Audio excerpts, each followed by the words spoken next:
है? Is it okay? Yes ma'am. Okay, so once again good evening everyone, welcome to class. तो ये direct question है, write a critical note on educational philosophy and what is its impact on Indian education by Krishnamurti, मतलब जीतू कृष्णमूर्ति जी।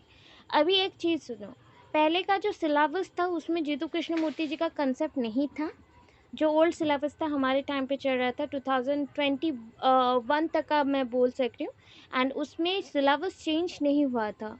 2022 से syllabus change हुआ है, and थोड़ा बहुत ही change हुआ है, वो पूरा सिलेबस चेंज नहीं हुआ है। 2-3 कंसेप्ट को इधर उधर किया गया है। एक ऐड हुआ है जीतू कृष्णमूर्ति जी का कंसेप्ट, एक ऐड हुआ है आपका फेडरिक फ्रोवल।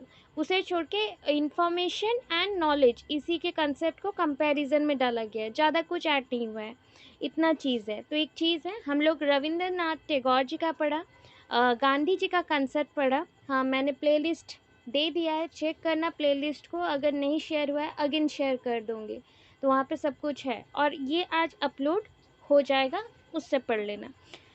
सो जीतू कृष्णमूर्ति जी का कंसेप्ट ज़्यादा नहीं है, आप लिखोगे कॉपी में भी तो आपका 5 पेज या 6 पेज होगा।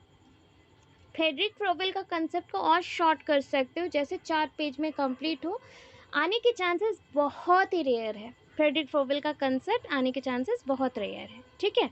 सो ये लास्ट लॉन्ग क्वेश्चन पढ़ रहे हैं हमारे फर्स्ट यूनिट के लिए, देन सेकेंड यूनिट को जंप करेंगे, और जल्दी जल्दी करेंगे क्योंकि ऑलरेडी वो सारे क्वेश्चन फर्स्ट ईयर में पढ़ चुके हो, फटाफट करेंगे। सो write a critical note on educational philosophy and was its impact on Indian education by Krishnamurti. तो कृष्णमूर्ति जी के द्वारा एजुकेशन फिलोसॉफी मतलब एजुकेशन के ऊपर, शिक्षा के ऊपर क्या ज्ञान का प्रसार किया गया है, या ज्ञान के बारे में क्या बोला गया है, और भारतीय शिक्षा नीति को उन्होंने कैसे परिवर्तन करने को चाहा, वो चीज़ बताओ, ठीक है। तो इंट्रोडक्शन आंसर स्टार्ट करेंगे, यहाँ पे कोई मीनिंग डेफिनेशन नहीं चाहिए, डायरेक्ट उनका कंसेप्ट चाहिए। तो Jiddu Krishnamurti was born on 11 मई 1895, 1895 11 मई at a place called Madanapalle. एक जगह का नाम है मदनपल्ली, और ये है वीना डिस्ट्रिक्ट में, वीना डिस्ट्रिक्ट आंध्र में है, आंध्र प्रदेश का एक डिस्ट्रिक्ट है वीना, वहाँ पे उनका मदनपल्ली एक गांव है, वहाँ पे उनका बर्थ हुआ था। उनकी मदर का नेम क्या था ना, हिज मदर जिदू संजीवमा, ठीक है, Jiddu Sanjeevamma, and was soft spoken devout and devotee of Krishna. Krishna के भक्त थे वो, उनकी मदर जो थी वो कृष्णा के भक्त थे। His father Jiddu Narayan was a retired civil servant as well as an old theosophist, मतलब जो पुरानी चीज़ों को या पुराने थ्योरीज के ऊपर काम कर रहे थे और उसका रिलेशनशिप निकालते हैं ऑब्जेक्ट के साथ, उनको थियोसोफिल बोलते हैं। When his mother died, he was just 10 years old. 10 साल के थे जब उनकी माता का देहांत हुआ।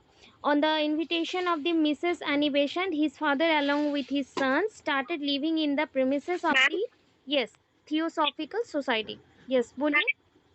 मैम ये जो थियोसॉफी या फिर कुछ बोले उसका मीनिंग और एक बार बोल देंगे। थियोसॉफिल का मतलब होता है जो पुरानी चीज़ों या थ्योरीज के रिलेशन को दिखाते हैं चीज़ों के साथ, उसको थियोसॉफिल बोलते हैं, ठीक है। अच्छा ठीक है मैम। जो पुराने थ्योरीज है ना, उनके अंदर चीज़ों को लेके, मतलब चीज़ और जो थ्योरी रहा, सिद्धांत रहा, उनके अंदर क्या रिलेशनशिप है उसको दिखाते हैं, ठीक है। तो ये एक ना पूरा सोसाइटी था, हाँ मैम। थियोसॉफिकल एक सोसाइटी भी था उस टाइम पे, मतलब जो नॉलेज के ऊपर, एजुकेशन के ऊपर काम कर रहे थे, या नए नए सिद्धांतों को निकालने के लिए पुराने सिद्धांतों पे काम कर रहे थे, ऐसे सोसाइटी भी थे, और एनिमेशन के अंदर ही वो सोसाइटी था। तो ये सोसाइटी कहाँ पे था ना, eight a place called Wodeyar, Wodeyar, वो देयर इन मद्रास, ठीक है, वहाँ पे था। एंड एनी बेसेंट जी ने उनको क्या बोला कि उनके फादर एंड उनके बच्चों को लेके उनको बुला लिया, तो वो इस सोसाइटी में काम करने के लिए और उनके साथ और आगे कुछ करने के लिए आ गए अपने बच्चों को लेके मद्रास में, ओडेयर में, in 1908. Seeing the deep spirituality of Krishnamurti even in his childhood, the leading theosophists of that time, मतलब ऐसा था कि वो स्पिरिचुअलिटी तो बहुत है, और पुराने चीज़ों में ना हर चीज़ों में भक्ति भाव को देखा जाता था, मतलब थोड़ा सा भगवान इसका स्पिरिचुअल थिंकिंग भी रहेगा, देन रियलिटी के साथ भी हैं और रिलेशनशिप भी दिखा रहे, ऐसे चीज़ें भी थे। तो उस टाइम के वो लीडर भी बन गए बहुत बड़े और लीडिंग करने लगे, जितने भी थियोसॉफिस्ट थे उनमें से लीड रोल में वो रहने लगे।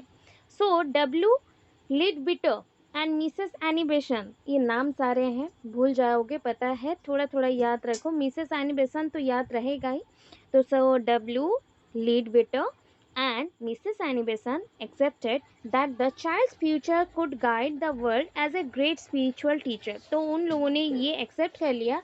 ये जो जिदू कृष्णमूर्ति जी हैं, उनका जो भाव देखा कि ये भगवान को लेके, स्पिरिचुअलिटी को लेके बहुत ही आगे जाना चाहते हैं और सोचते भी हैं, तो उस वजह से उन्होंने बोला कि बच्चों को गाइड करने के लिए फ्यूचर में स्पिरिचुअल टीचर्स चाहिए। उनमें से ये एक ग्रेट टीचर भी थे, ग्रेट टीचर थे।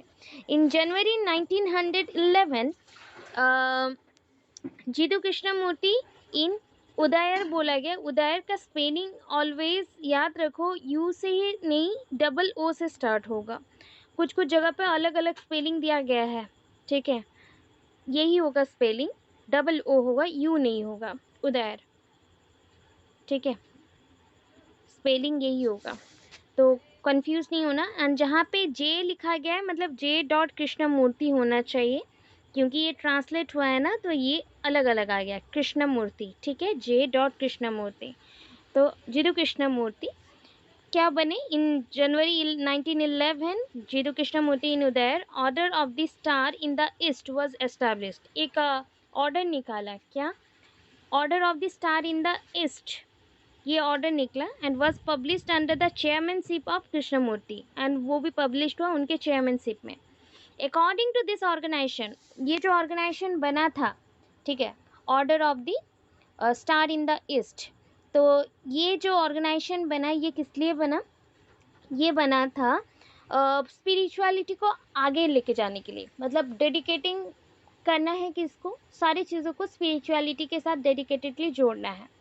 और जो भी मेंबर्स थे, ये वर्ल्ड क्यों एग्जिस्ट कर रहा है, ये स्पिरिचुअलिटी है क्या, यही सारी चीज़ों के ऊपर चल रहे थे। सो इसी के साथ अराइवल हुआ एक वर्ड जगत गुरु, इसलिए ना जिदू कृष्णमूर्ति जी को जगत गुरु भी बोला जाता है, मतलब ये थॉट पे कि वो स्पिरिचुअलिटी को बच्चों में डाल रहे थे। Mrs Annie Besant sent him to England for higher education where he read English literature, जहाँ पे उनको इंग्लिश लिटरेचर के बारे में पढ़ाया गया या फिर पढ़ने के लिए भेजा गया इंग्लैंड में। In 1920 he went to Paris चले गए, gain proficiency in the French language में उनको मतलब अभिज्ञता मिला या फिर लैंग्वेज उन्होंने सीखा। And in 1920 Mrs Annie Besant took him back to Adyar, फिर से उन्होंने इंग्लैंड से बैक ले आए, किसको, जिदू कृष्णमूर्ति जी को। In 1922 Jiddu Krishnamurti had a deep spiritual experience. देखो अभी एक्सपीरियंस उनको और क्या मिला, पॉइंट वाइज लिखोगे, कुछ कुछ को छोड़ सकते हो, मैं अभी समझाना है तो समझा दे रही हूँ। He experience that the compassion which removes all pain and sorrow, मतलब ये चीज़ है ना, उन्होंने एक्सपीरियंस किया, जो एक ऐसा स्पिरिचुअलिटी ही थिंक है जिसके थ्रू आप, जिसके प्रेज से सारे दुख दर्द को भूल सकते हो। Due to this became eager for human welfare, ये इम्पॉर्टेंट है, ह्यूमन वेलफेयर के लिए भी चाहिए और ह्यूमन वेलफेयर को बचाने के लिए भी चाहिए। Started showing the way to free human from the suffering. देखो ये जो मनुष्य है वो बहुत ज़्यादा कष्ट उनको मिल रहा है, तकलीफ मिल रहा है, सफ़र हो रहे हैं, तो उस चीज़ों से फ्री करने के लिए स्पिरिचुअलिटी एक पॉइंट है। तो उन्होंने एस्टैब्लिश किया special type of schools in India, England and America, where he visited every year, हर एक साल घूमने जाते थे या विजिट कर रहे थे। He never considered himself to belong to any particular country. देखो वो कभी भी ये नहीं बोलते थे कि वो किसी एक कंट्री के हैं या फिर एक कास्ट के हैं या कोई एक ही नेशनलिटी के हैं या कल्चर के हैं। जो बड़े व्यक्ति होते हैं वो ऐसे ही करते हैं कि पर्टिकुलरली एक कंट्री का डेवलपमेंट उनको नहीं चाहिए, वो पूरे वर्ल्ड के लिए सोच रहे हैं और ख़ुद को वर्ल्ड के लिए ही छोड़ रहे हैं।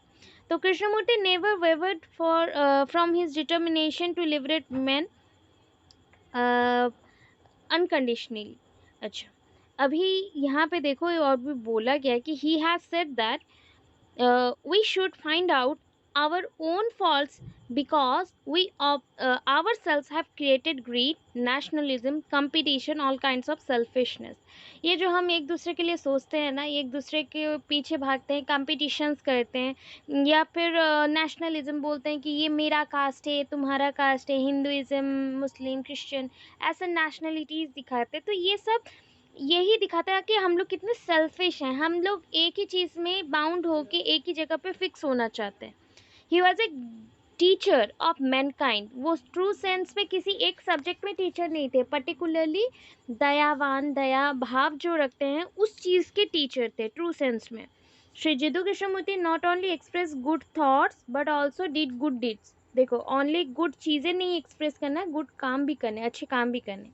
द कृष्णमूर्ति फाउंडेशन, एक कृष्णमूर्ति फाउंडेशन भी एस्टैब्लिश्ड हो गया जो कि उन्होंने खुद किया।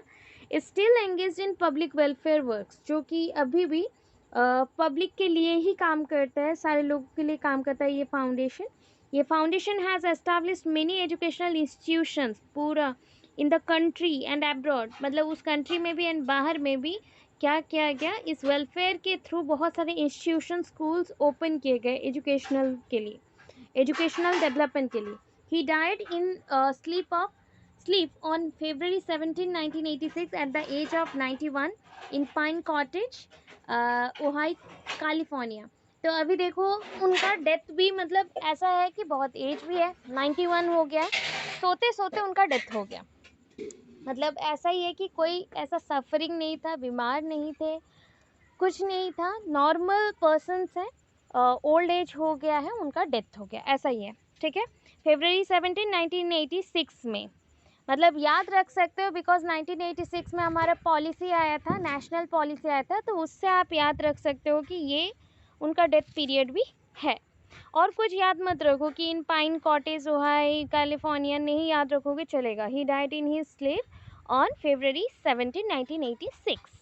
ठीक है, जिदू कृष्णमूर्ति, यहाँ पे जहाँ पे जे लिखा है रॉन्गली लिखा है, पॉइंट था, मतलब ऐसे सर्कल बना के पॉइंट था।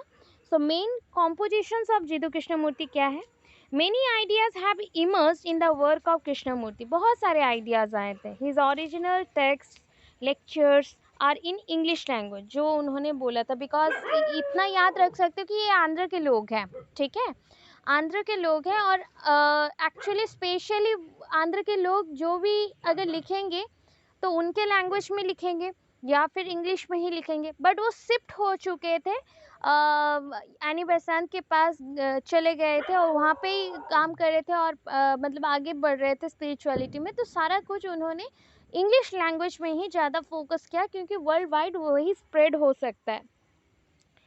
अपार्ट फ्रॉम दिस, वो ट्रांसलेटेड हो गया था बहुत सारे चीज़ों में, जो भी उनके स्पिरिचुअल थॉट्स थे वो सब कुछ ट्रांसलेट किया गया बहुत सारे लैंग्वेज में, जैसे Hindi, Marathi, Gujarati. And translation of his text are available in languages, मतलब और भी लैंग्वेज में ट्रांसलेटेड किया गया, जैसे कि मतलब अपार्ट फ्रॉम हिंदी, मराठी, गुजराती, और भी चीज़ में मतलब ट्रांसलेट हुआ लैंग्वेज में, बंगाली, तेलुगु, तमिल, मलयालम।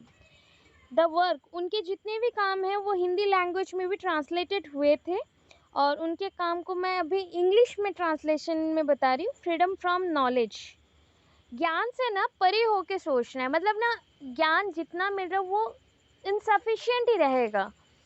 आपको ये सोचना है कि वो ख़त्म नहीं होता और बढ़ते जाता है, बढ़ते जाता है, जितना आप आगे बढ़ोगे और बढ़ेगा। प्यास हुए, जैसे आप गर्मी में घूमते हो बाहर तो प्यास बहुत ज़्यादा लगता है ना, सो ऐसा होता है एक समय ना बहुत ज़्यादा पानी पी लेते हैं, तो वैसा ये वही भूख है, कि वैसा ही फ्रीडम चाहिए नॉलेज के लिए। बियॉन्ड वायलेंस, वायलेंस के ऊपर जाना है, नॉन वायलेंस को फॉलो करना है। नेम लेटर्स ऑफ स्कूल, देखो कोई मतलब भगवान के नाम से या कोई वाकिनिंग के नाम से ही आपके स्कूल्स के नाम होंगे। मेडिटेशन मेन रहेगा। एजुकेशनल डायलॉग्स बहुत इंपॉर्टेंट होते हैं मोटिवेशन के लिए, तो ये रहेगा। क्वेश्चंस ऑफ कल्चर, देखो कल्चर के ऊपर बहुत सारे क्वेश्चंस आते हैं always. First and last salvation, आपका मतलब बर्थ और आपका डेथ, ये दोनों चीज़ ही किसके साथ जुड़ा है? साल्वेशन मतलब मोक्ष प्राप्ति के साथ जुड़ा हुआ रहता है। The man who is nothing is happy, देखो अगर ना खुद को सोच लो कि आप कुछ भी नहीं हो, जितना भी आपको मिल जाए, वो सब मैटेरियलिस्टिक लाइफ के लिए चाहिए। अभी जो हम लोग इतना मेहनत करें किस चीज़ के लिए? मैटेरियलिस्टिक लाइफ में। अच्छा, एक चीज़ है, क्या हम लोग अपना नाम के साथ यहाँ पे बर्थ हुआ था हमारा? नहीं। जब हम डेथ भी होगा हमारा, कोई क्या हमें लग रहा है कि पॉजिटिव या नेगेटिव दोनों चीज़ों से हमें याद रखेंगे? हाँ, कुछ दिनों तक, फिर तो सब भूल ही जाएंगे। हाँ, अपने लोग याद रखते हैं, बाकी लोग तो भूल ही जाते हैं।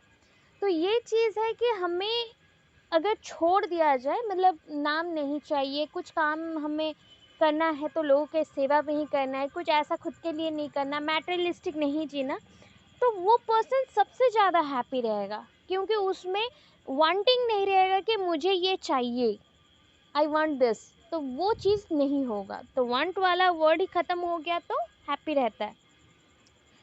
इटर्नल इरप्शन, इरप्ट कर रहे हो, जो चीज़ें ना रॉन्ग होती है आपके अंदर, उसको ना ख़त्म करना सीखो।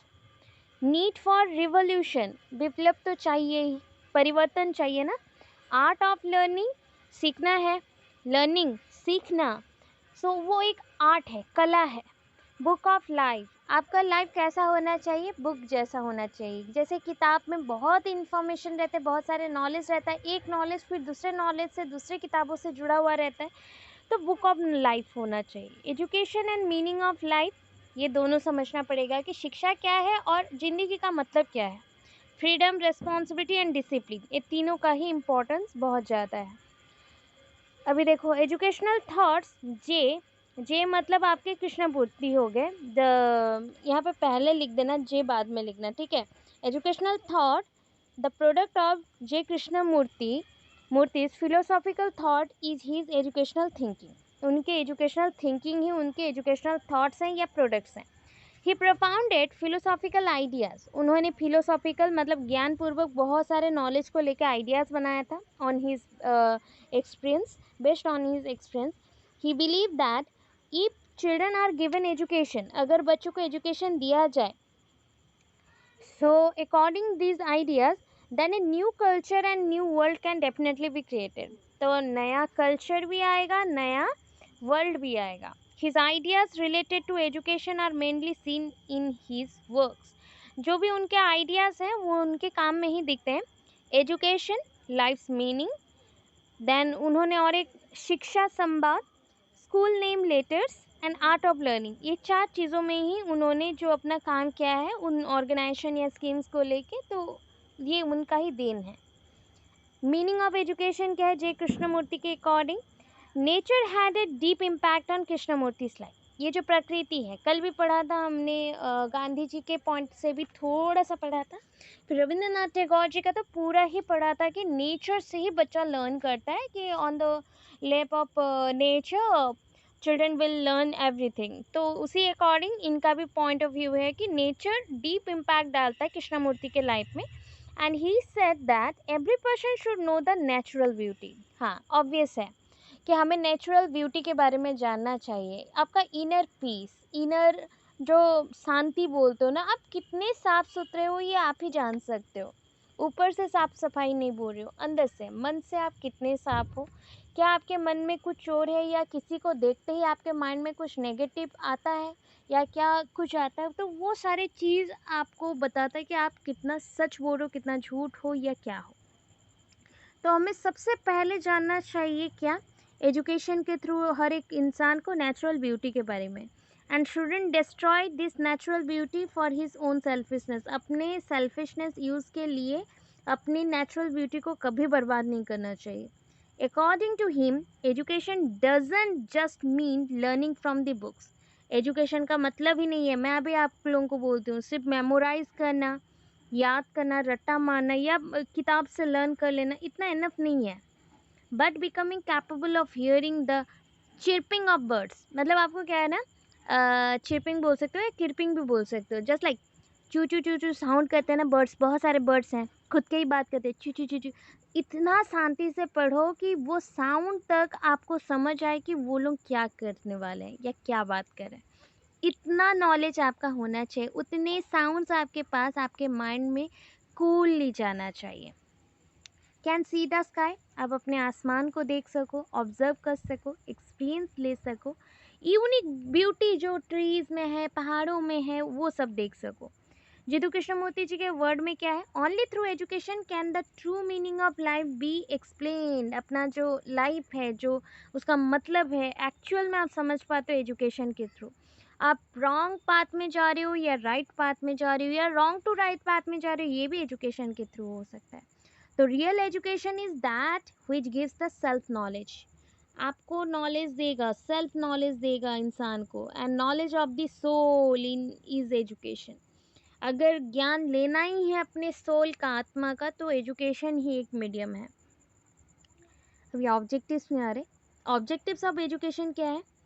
एक ही मिसिंग हुआ है जो ट्रांसलेशन में, ये जे कृष्णमूर्ति होना था, तो जहाँ पे कृष्णमूर्ति लिखा ना वहाँ पे जे लिखते जाना, इसको कट कर देना, ठीक है। So according to J. Krishnamurti, to achieve his basic objectives of education, it is necessary to achieve the following objectives. So इतना लिखना जरूरत नहीं है, डायरेक्ट लिखो objectives of education by J. Krishnamurti. Social development, ये तो समझ रहे हो कि सोसाइटी में रहना है, लोगों का नीड है सोसाइटी में रहने के साथ साथ कुछ कुछ चीज़ें फुलफिल हो, उनके लिविंग, उनके सिचुएशंस के according. Right to receive the service from every person, and it is duty of every person to repay the डेप्ट ऑफ द सोसाइटी। मतलब ऐसा है कि सारा रिस्पॉन्सिबिलिटी लो सोसाइटी में रह के, और सोसाइटी जो बोल रहा है उसके अकॉर्डिंग अपने आप को भी ढल लो और आगे बढ़ो।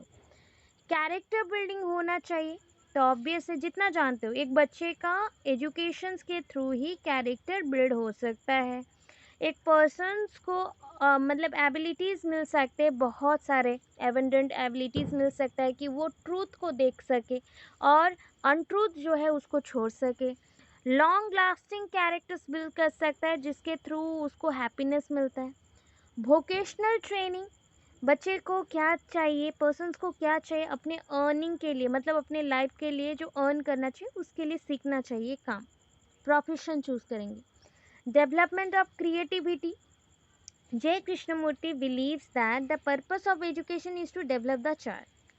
क्रिएटिविटी बढ़ाएंगे बच्चों के अंदर, जो क्रिएटिव एक्टिविटी, क्रिएटिविटी क्या होता है पता है, creativity of the body, mind and soul.